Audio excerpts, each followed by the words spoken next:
शिव की जटाओं से पृथ्वी पर गंगा को लाए थे भागीरथी। हे प्रभु, हे प्रभु, हे प्रभु। उत्तराखंड के उत्तरकाशी जिले में भागीरथी के तट पर हाहाकार।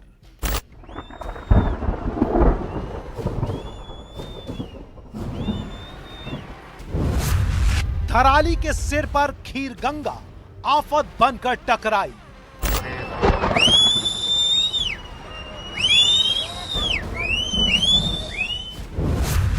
भागीरथी के तट पर थराली जिंदा इंसानों की समाधि में बदल गई।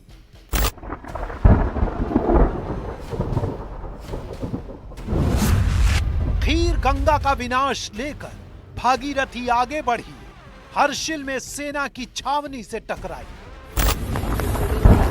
ओ भाई, पत्थर कितने बड़े बड़े देखो तो यार। हर्षिल की छावनी के बाद भागीरथी का शोक बनकर आगे बढ़ी। 10 कुंटल क्या है, हजारों कुंटल के होंगे। सुक्की टॉप में भागीरथी में धोगाड़ नदी विनाश लेकर उतरी।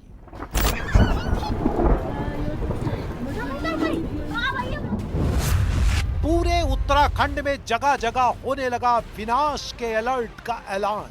लगातार तीव्र गति से बढ़ रहा है। नदी के किनारे रहने वाले लोग, प्रदेश में जगह जगह टूट गई थी सड़कें।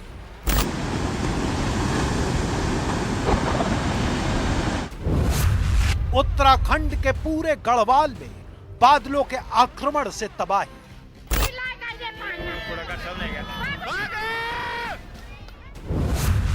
हर ऊंचे गांव से विनाश को देख रहे लोग जोर जोर से सीटी बजा रहे थे।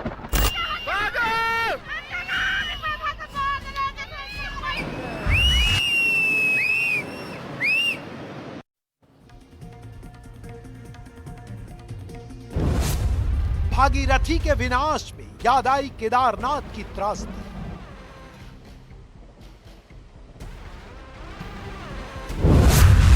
केरल के वायनाड की तबाही याद आ गई।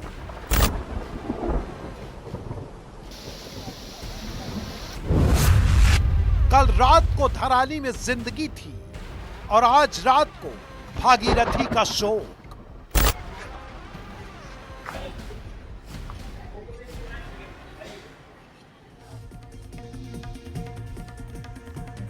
कभी अगर प्रलय आएगी, कयामत आएगी तो कैसी आएगी, ये आज दिन भर जो तस्वीरें वायरल हो रही हैं, जो इस वक्त हम आपको दिखा रहे हैं, आप देखने वाले हैं, लगभग वैसा ही मंजर होगा। कोई व्यक्ति हंसता खेलता अपने घर में बैठा हुआ है, अपने परिवार के साथ, अपने दोस्तों के साथ अपना काम कर रहा है, दुकान चला रहा है। अचानक से बगैर किसी को इल्म किए कैसे मौत आती है। आप उस पूरे मलबे में बह जाते हैं जो पीछे से हजारों टन का मलबा बहता हुआ आ रहा है। वो सब कैमरे में कैद हुआ और ये सब कुछ सेकंड में हो गया। अभी तो आंकड़ा सामने नहीं आया है। जो तस्वीरें हैं वो दिखा रही हैं कि वहां पे बहुत बड़ी रिहाइश थी, बहुत सारे होटल रिजॉर्ट्स बने हुए थे, टूरिज्म की जगह थी। वो पूरा का पूरा एक साथ उत्तरकाशी जिले में हर्षिल के पास धराली के बाजार में सब नेस्तनाबूद हो गया। जी हाँ, कल रात को धराली में जिंदगी थी, लेकिन आज धराली धाराशायी है। आज की रात इस गांव पर बहुत भारी है क्योंकि पूरे गांव में भागीरथी का शोक फैला हुआ है। वो भागीरथी जो धरती पर जीवन लेकर आई, वो भागीरथी जो शिव की जटाओं से निकली, वो भागीरथी आज शोक लेकर आई है। उत्तराखंड से आज दोपहर ऐसी खबर आई जिसे केदारनाथ त्रासदी की उसने फिर से याद दिला दी। उत्तरकाशी जिले में भागीरथी नदी के किनारे महाविनाश की ऐसी तस्वीरें आई हैं जिसे देखकर देश कांप उठा। जो भागीरथी गंगोत्री से निकलती है और देवप्रयाग में अलकनंदा से मिलकर गंगा का रूप धारण करती है, उसी भागीरथी से मिलने के लिए आज जब खीर गंगा नदी अपने पुराने रास्ते से होते हुए निकली तो तबाही की लकीर खींच गई और पूरा धराली गांव भागीरथी के शोक का शिकार हो गया। चाहे केदारनाथ की त्रासदी हो, चाहे रेनी का हादसा हो 2 साल पहले का, या फिर पिछले साल केरल में आया वायनाड का हादसा, ये तमाम यादें आज फिर ताज़ा हो गई इस बड़ी प्राकृतिक आपदा के पास।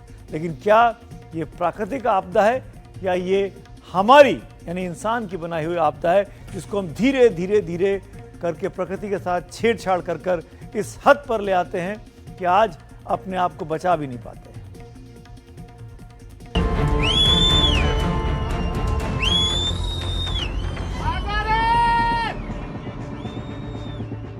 27 सेकंड का यह वीडियो साक्षात मौत की तस्वीर है।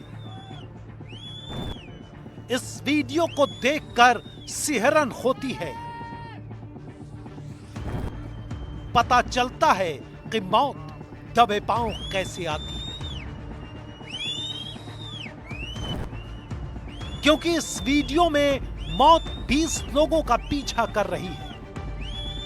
हो सकता है यह संख्या 20 से कहीं ज्यादा हो, लेकिन हम इसे 20 ही कह रहे हैं क्योंकि इस तस्वीर में 20 लोग ही दिख रहे हैं। ये मौत के पंजे से निकलकर कहीं दूर भाग जाने के लिए छटपटाते, दहशत में दौड़ते 20 लोगों की तस्वीर है।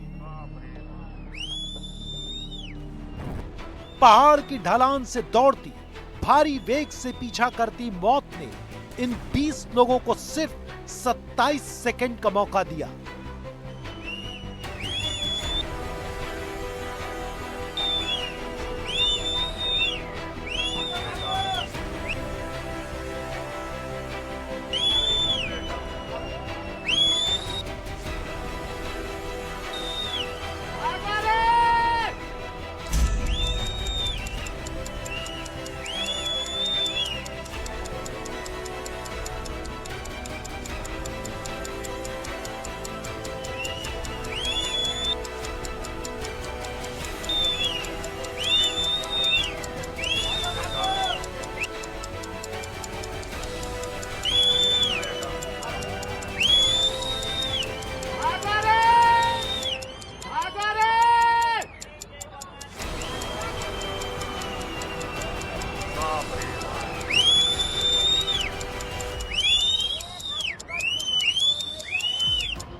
सत्ताईस सेकंड में जिस धराली गांव की पूरी तस्वीर बदल गई, वो तबाही से पहले कैसा था।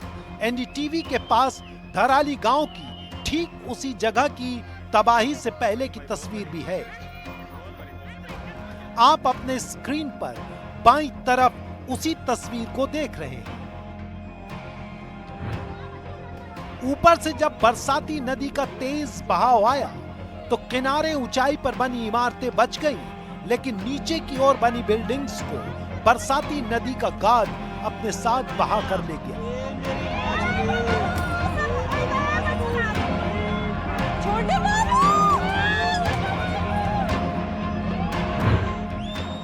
आप दोनों तस्वीरों की तुलना करते हुए उस खौफनाक दृश्य को समझिए। दोपहर 1:45 से ठीक पहले बरसाती नदी के बहाव में आपके दाहिने तरफ दिख रहे मकान और होटल पलक झपकते ही नक्शे से ओझल हो गए।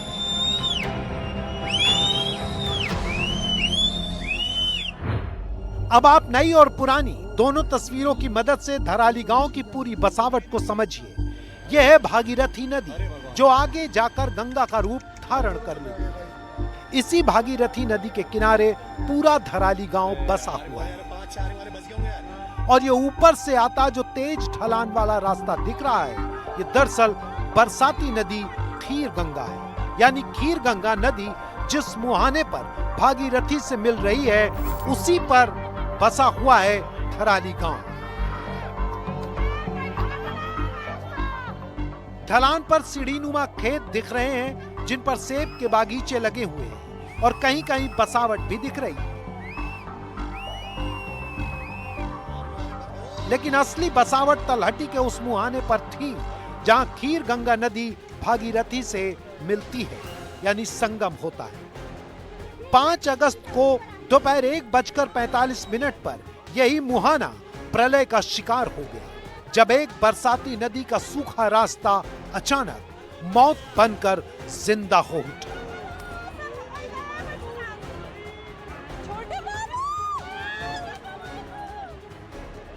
ये तस्वीरें आपको बताती हैं कि साधारण सी दिखने वाली मिट्टी का वजन कितना ज्यादा होता है, और नदी कभी अपना रास्ता नहीं भूलती, लेकिन जिस दिन वो लौटकर अपने पुराने रास्ते पर आती है, उस दिन प्रलय आ जाती है।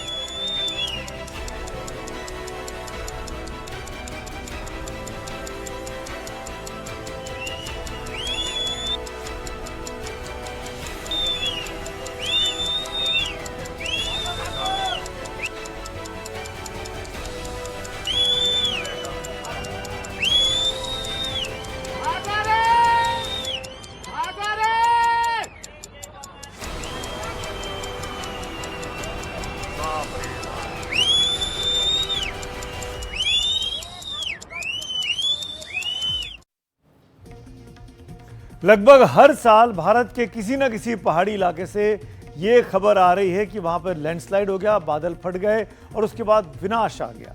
हर जगह से आ रहा है, कभी कश्मीर से आता है, कभी हिमाचल से, कभी उत्तराखंड से, कभी केरल से, कोई इलाका नहीं बचा हुआ है।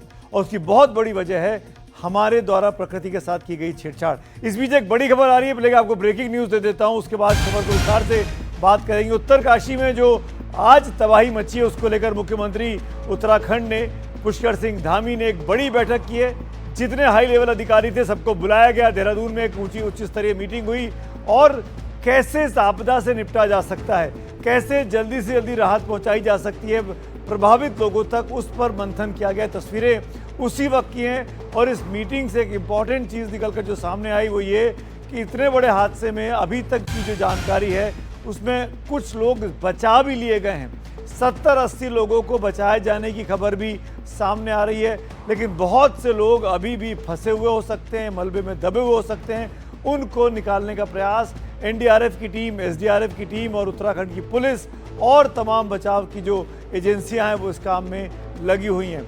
इस काम को करने के लिए 10 वरिष्ठ पुलिस अधिकारियों को इस वक्त तुरंत रवाना कर दिया गया है, जो कि वहां जाकर सीधे इस राहत और बचाव के काम में लगेंगे। अभी राहत और बचाव सबसे जरूरी है। क्या कहना है मुख्यमंत्री धामी का इस बैठक के बाद, आइए सुन लेते हैं। देखिए, धराली में आई आपदा के कारण मलबा काफी ज्यादा आ गया है और वहां पर बचाव के काम तेजी से चल रहे हैं। वहां पर सेना के लोग, आईटीबीपी के लोग और एसडीआरएफ की टीमें वहां पहुंच गई है। लगभग 70-80 लोगों को अभी सुरक्षित स्थानों पर निकाल भी लिया गया है, जो बड़ी मैं समझता हूं कि बहुत तेजी से ये बचाव का काम वहां पर हुआ है। इसके अतिरिक्त सभी विभाग यहाँ से कोऑर्डिनेशन में, सेना के साथ भी हम लोग लगातार कोऑर्डिनेशन में हैं, क्योंकि सेना के बेस कैंप के आसपास भी जो है ये मलबा आया है और कुछ सड़क मार्ग भी बाधित हुआ है, लेकिन डीएम और एसपी मौके पर पहुंच रहे हैं। नेताला के पास कुछ रोड खराब हो गया था। मौसम बड़ी चुनौती है, इस समय भी वहां पर बारिश हो रही है। इसके अतिरिक्त यहाँ पर सभी प्रकार की अभी यहाँ समीक्षा की है। स्वास्थ्य विभाग अपने स्तर पर डॉक्टरों की तैनाती कर रहा है, दवाइयों की वहां पर तत्काल व्यवस्था कर रहा है, भोजन इत्यादि की व्यवस्था हो रही है और राशन वहां पर पहुंचे, इसके लिए जिला पूर्ति अधिकारियों की पुलिस विभाग ने लगभग 160 पुलिस के लोगों को 10 सीनियर अधिकारी और 3 एसपी रैंक के अधिकारी वहां नियुक्त किए हैं। 3 नोडल अधिकारी यहां से भी नियुक्त हुए हैं। मुख्यमंत्री कार्यालय से गृह सचिव शैलेश बघोली को इसके पूरे समन्वय की जिम्मेदारी दी गई है। आशीष चौहान पूरे जो हेली सेवाएं इत्यादि संचालित होंगी उन सब व्यवस्थाओं को संभालेंगे। जो तस्वीरें दिख रही हैं धराली की, आज दोपहर की धराली के धराशायी होने की, वो वाकई में कोई फिल्मी सीन की तरह नहीं है, वो कोई एनिमेशन नहीं है, वो वाकई में सच के सामने, कैमरे के सामने रिकॉर्ड हुआ है। मेरे सहयोगी एनडीटीवी की कई टीमें इस वक्त इस मौका वारदात के लिए रवाना हो चुकी हैं। सबसे आगे चल रहे हैं देहरादून से मेरे सहयोगी जो निकले किशोर रावत, वो लगभग इस वक्त मौका वारदात पर पहुंचने वाले हैं जहां पर ये घटना घटी है। अभी अभी कुछ देर पहले उन्होंने एक जायजा लिया है रास्ते का कि किन रास्तों से, किन मुश्किलों से, किस मौसम से गुजरकर उनको हर्षिल पहुंचना होगा। देखते हैं किशोर की इस रिपोर्ट को। इस वक्त एनडीटीवी की टीम उत्तरकाशी के उस जगह पर जा रही है जहां पर एक बादल फटने की वजह से काफ़ी बड़ा नुकसान हुआ है। आप देख सकते हैं कि यहाँ पर ये लैंडस्लाइड हुआ है और मैं यहाँ पर, क्योंकि काफ़ी अंधेरा है और अंधेरे की वजह से ये काफ़ी बड़ा लैंडस्लाइड हुआ और काफ़ी सारी यहाँ पर दिक्कतें हैं और इसी तरीके से कई जगहों पर छोटे बड़े लैंडस्लाइड हुए हैं, रास्ता नहीं है और आगे भी पत्थर गिरने की आवाज़ आ रही है। तो ऐसे ही हमें आगे की तरफ जाना है और लगातार अभी भी पत्थर गिरने की आवाज़ आ रही है और पूरा रास्ता ब्लॉक है। और अभी भी अगर मैं देखूँ तो थोड़ा सा ऊपर पत्थर गिर रहे हैं, तो ये पूरा रास्ता ब्लॉक हो गया है। और लगातार इसी तरीके से आगे को हम उस जगह पे जा रहे हैं जहाँ पर एक बड़ा हादसा हुआ है उत्तरकाशी के धरानी गाँव में। मौसम बहुत ख़राब है, रेड अलर्ट था, ऑरेंज अलर्ट था और ये अंदेशा था कि कोई बड़ी तेज़ बारिश होगी और कोई बड़ी नुकसान ना हो जाए, लेकिन वो नुकसान हो गया है। कितना बड़ा नुकसान है इसका आकलन किया जा रहा है। हम बार बार यही प्रार्थना करेंगे कि इस हादसे में कम से कम नुकसान हुआ हो, ज़्यादा से ज़्यादा जानें बच जाएं। लेकिन जो तस्वीरें आ रही हैं वो दरअसल बहुत भयानक है। इस कार की तस्वीर को देखिए, पानी की तेज़ धारा में किसी खिलौने की तरह कार बह रही है। जो लोग इस कार का वीडियो बना रहे हैं उनकी बातचीत को सुनकर यह आशंका जताई जा रही है कि कार के अंदर शायद लोग भी मौजूद हैं। सुरक्षित जगह मौजूद लोगों को आंखों के सामने जो भी मंजर आया वो उन्होंने कैमरे में कैद किया है। ये उसी वक्त की ही तस्वीरें हैं। ऐसी एक तस्वीर आपके सामने इस वक्त दिख रही है जिसमें कार बहती हुई नजर आ रही है। देखो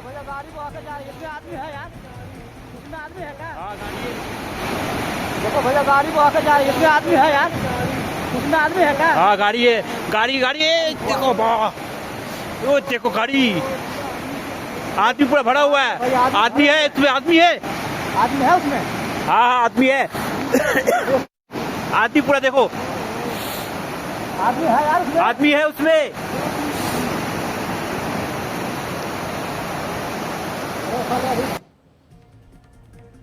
जब प्रकृति अपना रौद्र रूप दिखाती है तो लगभग ऐसा ही दिखाई देता है। ऐसे धराली जो आज हमें तस्वीरें देख रहे हैं हम लोग, ऐसे न जाने कितने धराली हमारे देश में तैयार बैठे हुए हैं। और अगर आज मैं उत्तराखंड की बात करूं, पहाड़ी इलाकों की बात करूं, तो ऐसे बहुत से धराली तैयार हैं। जी हाँ, तैयार हैं किसी भी बड़े हादसे के इंतजार में। कहाँ कितने धराली हैं, जरा ध्यान से देखिएगा इन जानकारी को। उत्तराखंड लैंडस्लाइड के लिहाज से बेहद संवेदनशील राज्य है। हर साल ऐसी घटनाएं वहां से सामने आ रही हैं।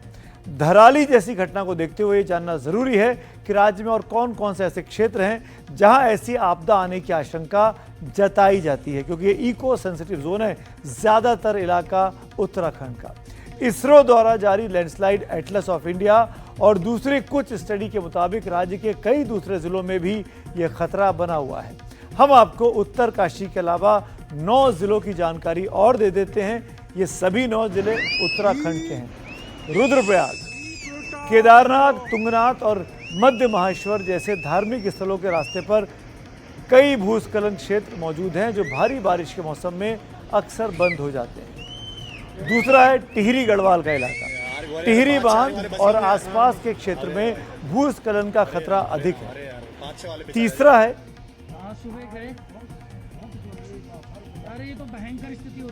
तीसरा है पिथौरागढ़। चौथा है नैनीताल, ये भी इलाका एक और धराली बनने के इंतजार में है। बागेश्वर का इलाका, ये भी धराली बनने के कगार पे खड़ा हुआ दिखाई देता है। चंपावत का इलाका भी उसी आप कह सकते हैं कि बड़े किसी प्राकृतिक आपदा का जैसे इंतजार कर रहा हो। देहरादून मसूरी मार्ग पर देहरादून का इलाका भी लगभग उसी रास्ते पर है। हरिद्वार में भी आजी मनसा देवी की पहाड़ी पर भूस्खलन की खबर आई है। रुद्रप्रयाग का इलाका, ये वो इलाके हैं जो इको सेंसिटिव जोन में आते हैं। ज़्यादातर इलाके और इन जगहों पर जो बड़े लेवल पे कंस्ट्रक्शन किया जा रहा है वो दरअसल बहुत बड़ी वजह है इस तरह की आपदाओं के आने के कारण। अरे राम अरे यार 5-6 वाले पिछा, अरे राम। हाँ सुबह गए, अरे ये तो भयंकर स्थिति हो रखी है, पूरा मलबा ही मलबा है।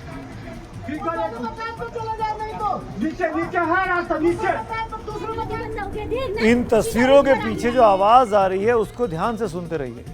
ये आवाजें दिखा रही है कि कितना पैनिक था उस टाइम पे। जो आदमी मोबाइल से अपने कैमरे से इन तस्वीरों को रिकॉर्ड कर रहे हैं वो स्थानीय लोग हैं, गांव के लोग हैं, और उन्हीं वीडियो की तस्वीरें हम तक पहुंची हैं, इसीलिए हम आपको दिखा भी पा रहे हैं। और ये आवाज सुनिए इसमें पीछे।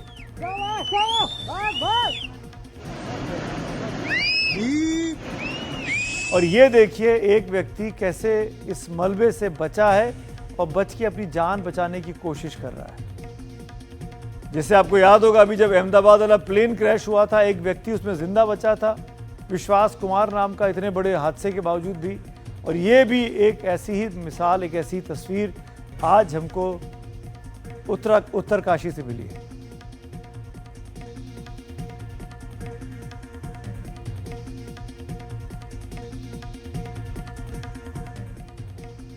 और पहाड़ों पर जब जब आफत आती है तब तब यह कहा जाता है कि प्रशासन क्यों कुछ नहीं करता, सिस्टम क्यों अपनी जिम्मेदारी नहीं संभालता। तो आखिर वो कौन से काम हैं जो किए जाने चाहिए थे लेकिन नहीं किए गए, और ये जिम्मेदारी किसकी बनती है? भूस्खलन और बाढ़ के प्रति संवेदनशील क्षेत्रों की पहचान करके गांव-गांव में जानकारी पहुंचानी चाहिए कि ये सेंसिटिव इलाका है। दूसरा, मलबे वाले क्षेत्रों, नदी नालों के किनारों पर निर्माण बहुत सख्ती से रोका जाना चाहिए और हटाए जाने चाहिए। सख्ती होनी चाहिए, लेकिन ऐसा होता नहीं दिखता है। कम से कम धराली में तो बिल्कुल नहीं दिख रहा है। मौसम के पूर्वानुमान से आगे बढ़कर आरंभिक चेतावनी सिस्टम को लोकल लेवल पर ज्यादा मजबूत बनाना चाहिए कि ऐसी कोई आपदा आ रही है, आप तुरंत इन जगहों को खाली कर दें, जैसा हमने बाढ़ के समय पर देखा है।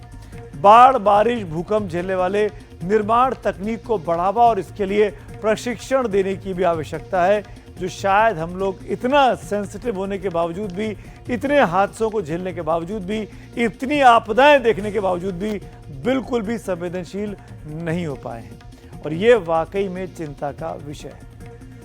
धराली में आई आपदा के बाद हमने वहां से जो नदी के किनारे रिजॉर्ट्स बने हुए हैं, बिल्कुल ये जो आपने तस्वीरें देखी आज की, जिसमें एक बहुत तेजी से आपको लैंडस्लाइड होता हुआ दिखाई दे रहा है, जिसको वो बहा के ले जा रहा है, वो चारों तरफ जो बने हुए हैं खीर गंगा नदी के, वो मैक्सिमम रिजॉर्ट्स हैं और बिल्कुल नदी के मुहाने पर बने हुए हैं। तो हमने सोचा कि उस नदी के किनारे जो रिजॉर्ट्स बने थे उनसे संपर्क करने की कोशिश की जाए।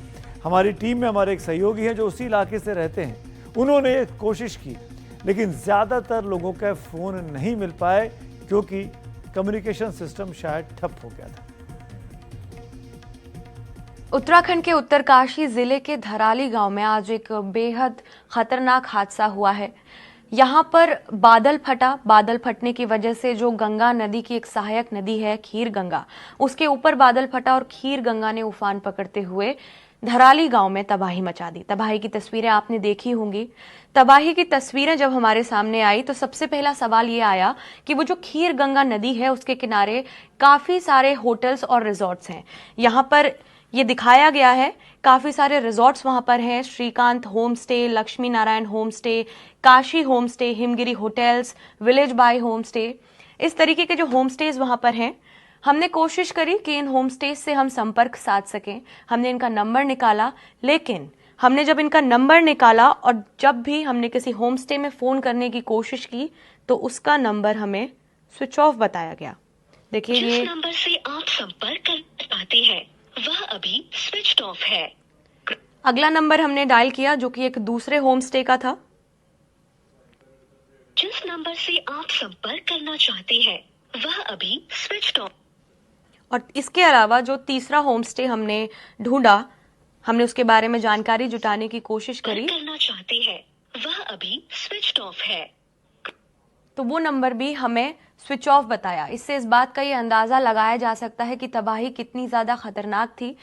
जिस किसी से भी वहां पर संपर्क साधने की कोशिश की जा रही है, जो वहां के लोकल्स हैं, जो स्थानीय लोग हैं जिनसे संपर्क हम बनाने की कोशिश कर रहे हैं, या तो उनका नंबर स्विच ऑफ है या फिर आउट ऑफ रीच है। इससे ये पता लगाया जा सकता है, ये समझा जा सकता है कि तबाही कितनी ज्यादा खतरनाक होगी। एक चीज का ध्यान रखिए, और खासकर वो लोग जो घूमने जाते हैं पहाड़ों पर, मैक्सिमम लोग, हम में से ज्यादातर लोग जब जाएंगे किसी भी पहाड़ी स्थान पर घूमने के लिए परिवार के साथ, दोस्तों के साथ, तो हम चाहते हैं कि हम बिल्कुल नदी के मुहाने पर रुके। हमारा होटल, हमारा रिजॉर्ट, हमारा कमरा, हमारा जो ओयो रूम हो, उसकी खिड़की से हमको नदी दिखाई दे। ज्यादातर जगह, खासकर उत्तराखंड की, हिमाचल प्रदेश की, कश्मीर की ज्यादातर जगह इको सेंसिटिव जोन में आती है।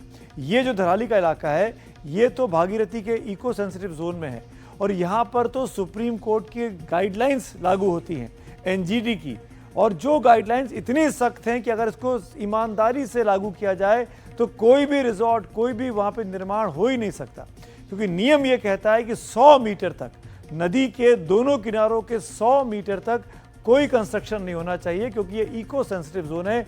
इको सेंसिटिव का मतलब हुआ कि यहाँ पर बाढ़, बारिश, भूस्खलन, लैंडस्लाइड का खतरा हमेशा बना हुआ है। तो 100 मीटर की दूरी रखिए, पर कोई नहीं मानता।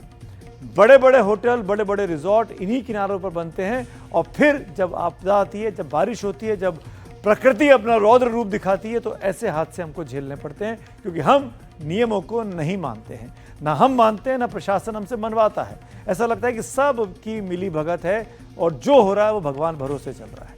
मेरे सहयोगी इस वक्त रवीश रंजन मेरे साथ जुड़ रहे हैं, जो इस वक्त हरिद्वार पहुंच गए। वो इस वक्त रास्ते में हैं गंगोत्री के। रवीश, कैसा मौसम है और कब तक पहुंचेंगे आप? ये देखिए सुमित, तकरीबन 200 किलोमीटर का ये सफ़र है, और ये बताया जा रहा है कि चूंकि 2 दिनों से लगातार हल्की हल्की बारिश हो रही है, तो लैंडस्लाइड कई सारी जगहों पर हुई है। अभी कई सारे अधिकारियों से मेरी बात हो रही थी, उनका ये कहना है कि ये जो मौसम होता है वो लैंडस्लाइड के लिए बहुत ही संवेदनशील मौसम होता है, क्योंकि जब भी बारिश धीरे होती है और लगातार होती है तब उस वक्त लैंडस्लाइड काफ़ी होता है। तो अभी आगे पता चला कि लैंडस्लाइड है और कई सारे रास्तों पर लैंडस्लाइड हुई है। और अभी कुछ लोगों से मेरी बात हो रही थी, उनका ये कहना है कि आज तकरीबन जो है वो धराली में 1:30 बजे के आसपास में बादल फटा है, और उससे हरसिल, धराली और सुक्खी टाप, इन 3 जगहों को बहुत ज़्यादा नुकसान पहुंचा है। तो अभी राहत और बचाव का काम बहुत तेजी के साथ में शुरू हो चुका है। देहरादून, हरिद्वार जहां पर मैं इस वक्त हूं, यहां पर भी जो हेल्प डेस्क हैं उनको यहां पर बनाया गया है, ताकि अगर कोई भी शख्स जो है जो घूमने कोई गया हो और अगर उसके फंसने की सूचना हो, तो परिजन इन हेल्प डेस्क पर जो है वो संपर्क साध सकते हैं। दूसरी एक अहम बात है कि उत्तराखंड सरकार ने 3 IAS अधिकारियों की एक जो कमेटी है उसका गठन कर दिया है, क्योंकि राहत और बचाव का काम बहुत तेजी के साथ में करने की ज़रूरत है। लगातार अभी भी ऑरेंज और रेड के जो संकेत हैं वो मिल रहे हैं। बारिश हो रही है लगातार, तो राहत और बचाव के काम में ज़रूर बाधा आ रही है।